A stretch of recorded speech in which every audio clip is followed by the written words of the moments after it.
You know what? 2024 Schaber, Goldie. 24 Goldie. You know what? I've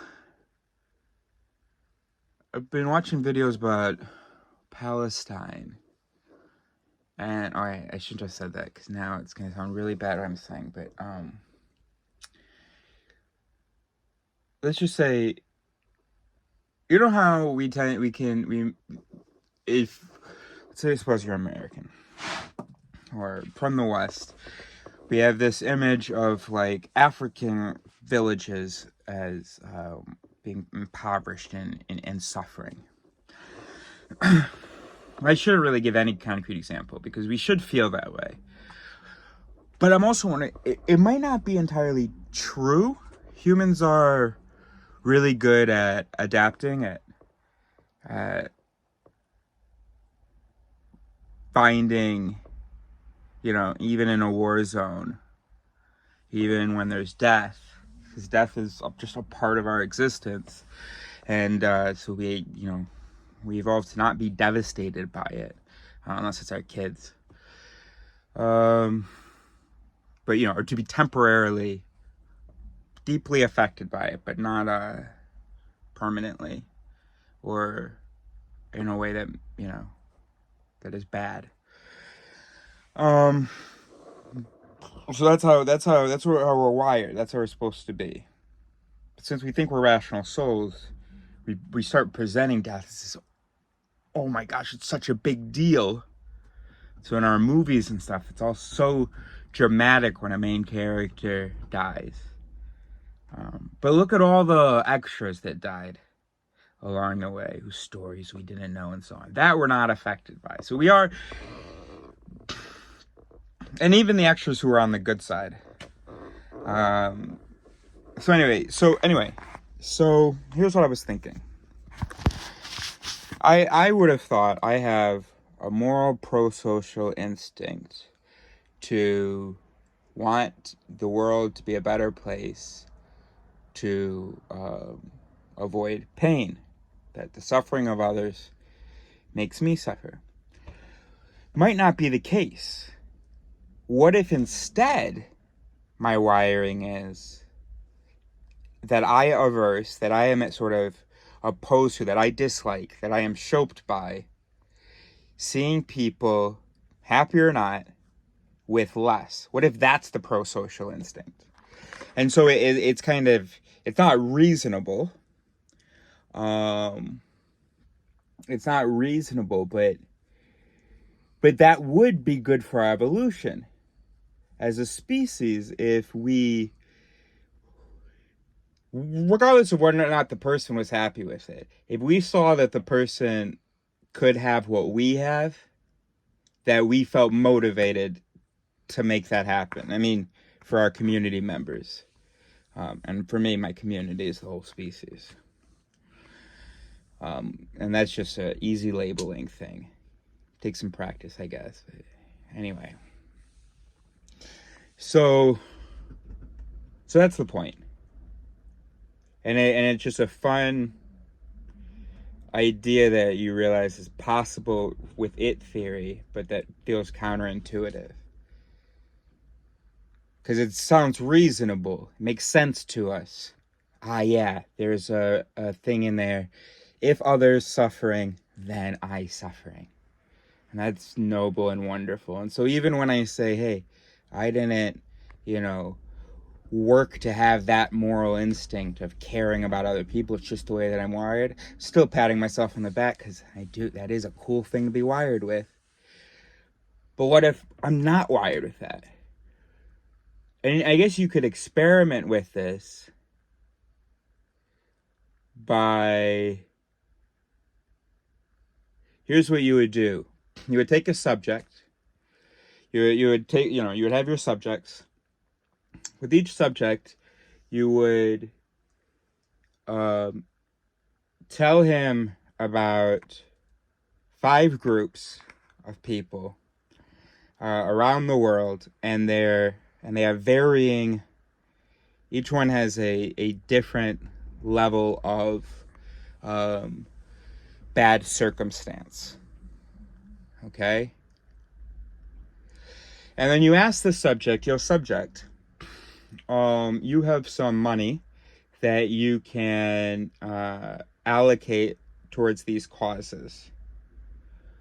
Maybe you could test it 2 different ways. See how much money they want to allocate to each cause, or they can only give the money to one cause, and so they need to like prioritize, or like, or for the cause they put number 1 is going to get half the money. The cause they put number 2 is going to get half of what remains. Something like that. I don't know. Or when you're going to address the issue. Yeah. So you have to come up with a list of priorities of when you're going to address the group A's problematic circumstances, group B's problematic circumstances, group C's, etc. So maybe that's 2 or more ways that, and then here's what you do. In another condition, what you do is you can do actors or whatever, I don't know.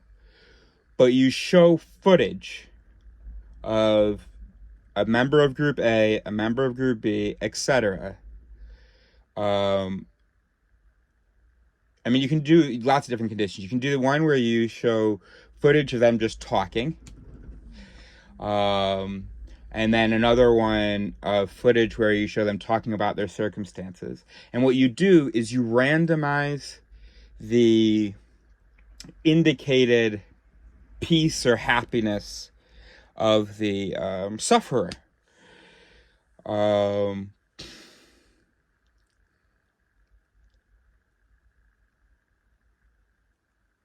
Yeah, and so you've got half of your subjects you've shown this footage to. You've given them the circumstances, you showed this footage, and then you have to control, and you have to do the opposite as well for some subjects. But anyway, you show them this footage, you give them the circumstances, and then you say, okay, give me your priorities now. And you see how, and I suspect,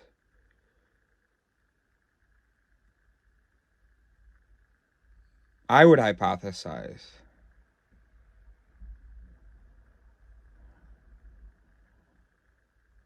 well, really, my hypothesis is just now. This is a hard thing to figure out, but I just think it'll be less. The priority list, those judgments will be less affected by the peace and so on that you're seeing from the person, and even in the words that there's not like oh my God, please help. And that's what you could. Yeah, and then also, if the subject gets a human who, oh my gosh, my dad, I asked him for Lexus. Lexus still exist? I feel like you never hear about them anymore. Anyway, I got so my dad got me a Lexus, but I told him what color to get, and I told him, definitely do not get pink 3.5. And definitely do not get pink 21. And he got pink 21. He was like, yeah, it's your 21st birthday. I thought that was perfect. Please help me. I don't know what to do. I cannot drive around that. It honestly makes me feel nauseous, blah, blah, blah. And this person's just going on, desperate pleading. That's going to piss us off. Because it's not about suffering. It's about what the person has. You can say, oh, but no, that person doesn't deserve to suffer. Okay, but suppose that brain was really suffering. Okay? And that's perfectly possible because we're always relative to our circumstances. It's kind of my whole point. Even when our circumstances are super shit, we find a way to be pretty happy, right? And that's what Gilbert found, is that you can be a quadriplegic, and what did it take? Like a few years, and then you get back to normal people happiness.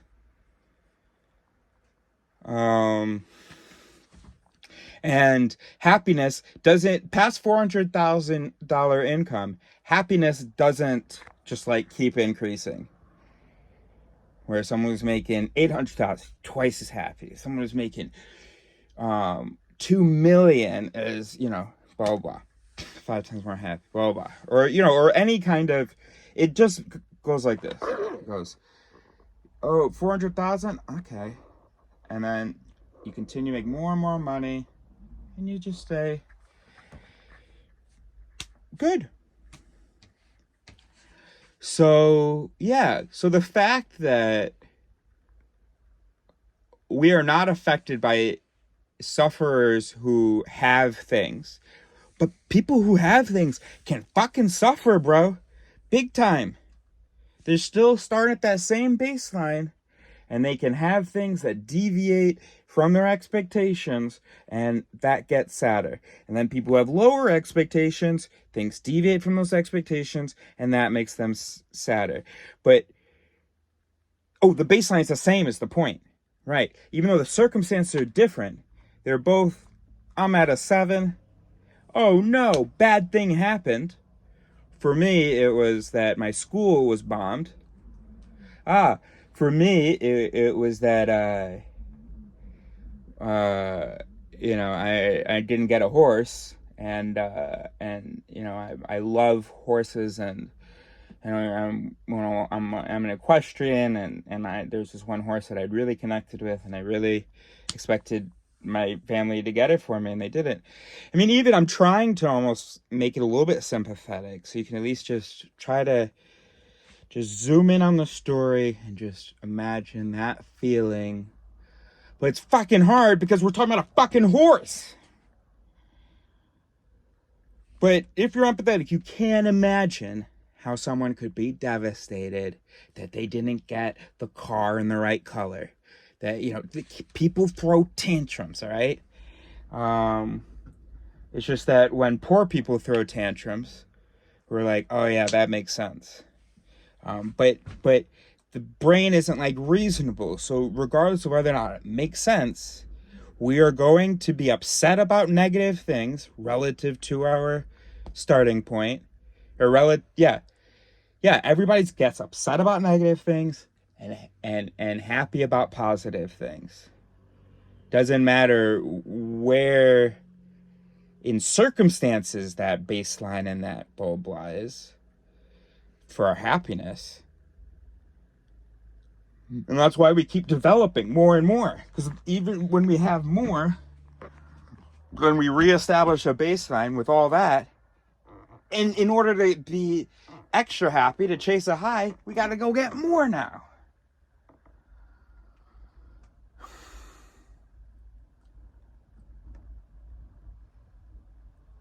So we didn't evolve to have an actual sort of reasonable understanding of our circumstance or attribute some value to it. It's just about getting used to it. And then, of course, we're the descendants of people that were able to be happy enough with whatever they had. And we're also descendants of people who, when we saw people with less, regardless of their happiness, we wanted to give them more. And so it makes you realize it's a way to understand how colonizers, proselytizers, how I hate what they did, or I hate that stuff. I wish that the U.S., just whatever the Cherokees and everybody they want to do. I wish Africa had not been pillaged, had been able to sort of develop on its own timeline. It'd probably be something absolutely. I mean, it is spectacular in a lot of ways, but spectacular in, it certainly. I was watching a video, Neil deGrasse Tyson was talking about how Baghdad was, in Athens, was a major intellectual metropolis, a source of great enlightenment. And then Islam came along and was like, all right, we are done progressing intellectually, everybody. And then Islam spread. And I hate that. But anyway. But I can understand it. I can, not morally speaking, but I get now, of course we're wired to, regardless of their actual well-being, to just look at their circumstance, and if it's not good and we love them, then to make it better. Yeah. And so we're, I mean, it's hard to imagine with everything that's going on now, of course, and that's, so we survive by being this incredibly pro-social, pro-share, my fellow man deal. That's how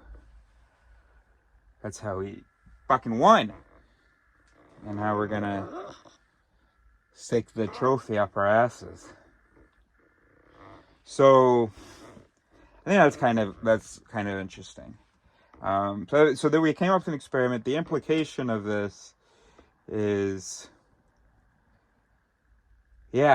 watch out. When you think that you're being moral by sharing, when you think that you are able to evaluate someone's happiness based on their circumstances, check yourself. I mean, I don't want us to be like, all right, okay, then we don't need to help anybody. No, that's literally that's kind of the opposite of the point. But what it is it's like, because I would see this with people in the woods. When I was living in the woods and people would visit, or when I was volunteering and giving meals to refugees, the other volunteers, and even myself, one of the things that makes it difficult to talk to them as humans is the sort of this presumption that they are suffering and struggling. And like one thing, like hearing, like when you, like saying to a homeless person, bon courage. So you have an interaction with a homeless person, they go, bon courage. It's like, obviously there are some homeless people suffering, but I didn't see them. We were living our lives.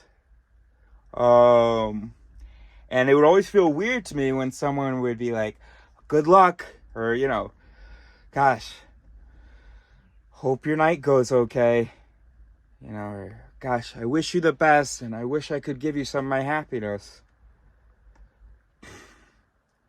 And it's like, no, I'm good. I'm good. I mean, that's kind of interesting.